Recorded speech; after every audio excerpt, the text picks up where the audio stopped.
5 seconds. Start.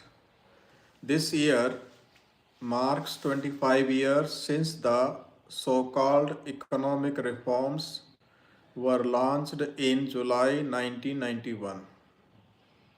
By now, broad contours of the policies and practices that characterized such reforms are well known, namely radical deregulation, marketization, and privatization of the industrial, technological, and financial sectors, and an across the board induction of foreign direct investment and foreign institutional investment, and so on.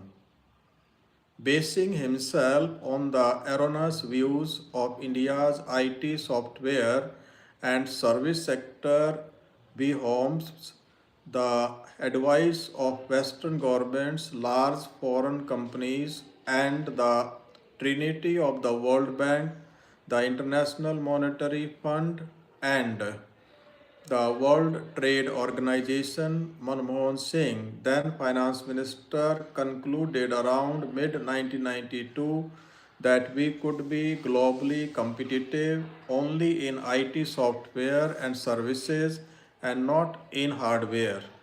Thus, he reduced import duties on all IT hardware, purportedly to facilitate software promotion and growth on a globally competitive basis using imported hardware.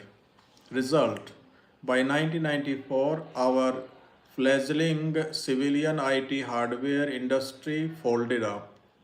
No one seems to have told Dr. Singh that IT hardware, far more technologically sophisticated than the commercial hardware being imported by our software companies, was being manufactured by Indian defense, atomic energy, and space agencies, and even exported to other developing countries such as Brazil, Malaysia, and Indonesia. The reforms also dealt a body blow to the indigenous optic fiber telecommunication systems industry, a project begun by the Department of Electronics in 1986 with the setting up of the public sector utility Optel. Based on a global tender, technology transfer agreements were concluded with two companies in 1987 and a blueprint for the Optel plant prepared. It indicated a project cost of rupees 45 crores and a construction period of 30 months. When completed, the actual numbers were rupees 46 crore and 32 months.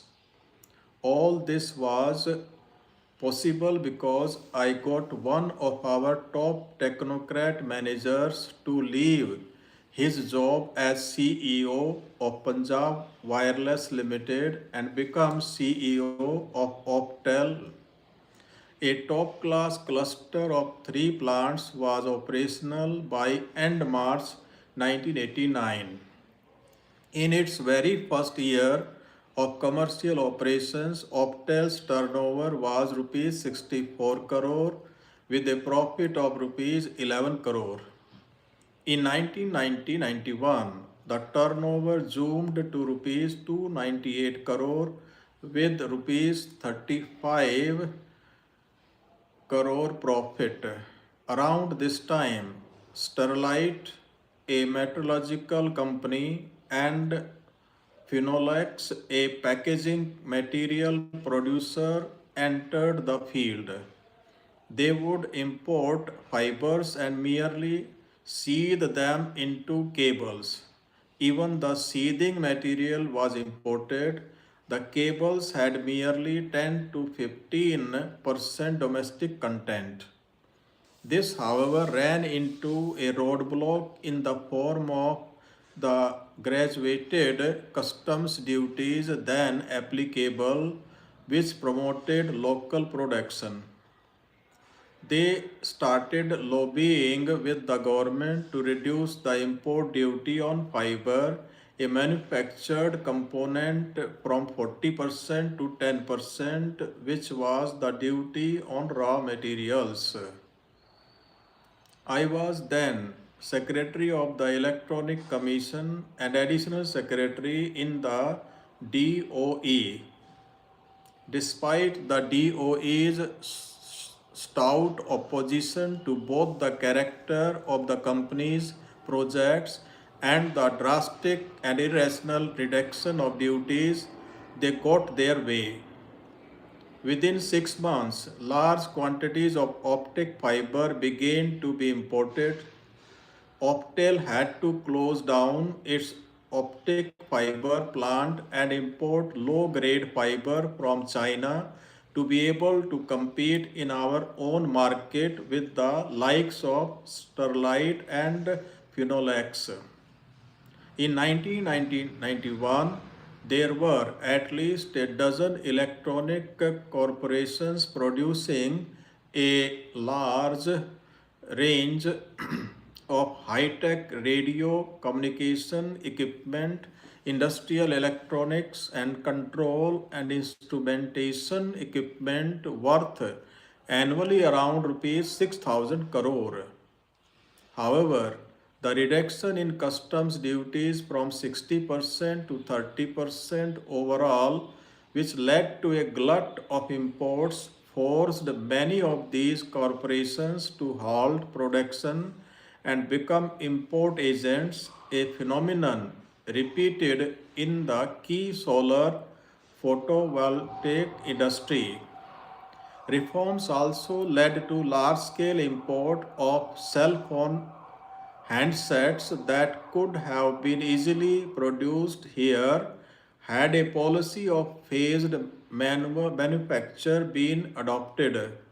Result: the entire market for such handsets was met by unnecessary imports from day one in 2005-6. In 2013-14, cell phone imports totaled rupees 35,000 crore. By 2000, foreign brands grabbed 80% of the television sets market from a situation where 10 local companies catered almost fully to the demand. 6 of the 10 indigenous television markets have folded up, with a ripple effect on the electronic component sector.